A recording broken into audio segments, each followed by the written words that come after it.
எங்கே இருந்தாலும் அரசாங்கம் சரி, அது மாநில அரசாங்கம் சரி, ஒன்றிய அரசாங்கம் சரி, முடிஞ்ச வரைக்கும் அவங்க செய்கிறாங்க. ஆனால் குறைபாடுகள் இருக்கு, இல்லைன்னு சொல்லலை. ஆனால் ஜனங்க கிட்ட முதல்ல நம்ம கிட்ட ஒத்துழைப்பு இருக்கும். பல நேரங்களில் நான் பார்க்குறேன், நான் அரசியலுக்கு வந்து 4 வருஷத்தில் பார்க்குறேன், பாதியில் முக்காசி பிரச்சனை நம்மகிட்ட தான் இருக்கு. நம்ம அரசியல்வாதிகளையும் அதிகாரத்திற்குள்ள நம்ம சொல்கிறோம், குறை சொல்கிறோம்.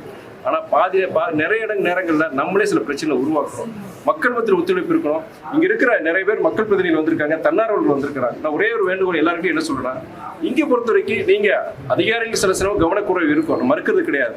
ஆனால் அவங்களோட சேர்ந்து நம்ம பணியாற்றுறது தான் என்னுடைய ஒரு வேண்டுகோள். இப்போ நான் அவங்க எம்கேஆர் வந்திருக்கிறேன். நான் இப்போ சில இஷ்யூஸ் பொறுத்த வரைக்கும் கொண்டு போற வச்சுக்கோங்க, அதிகாரி டக்குன்னு என்ன சொல்றாங்க, சார் பாருங்க சார் அங்கே கட்டி வச்சுட்டாங்க, நான் எப்படி சார் ரோடு அகலப்படுத்துறது சொல்லுவாங்க.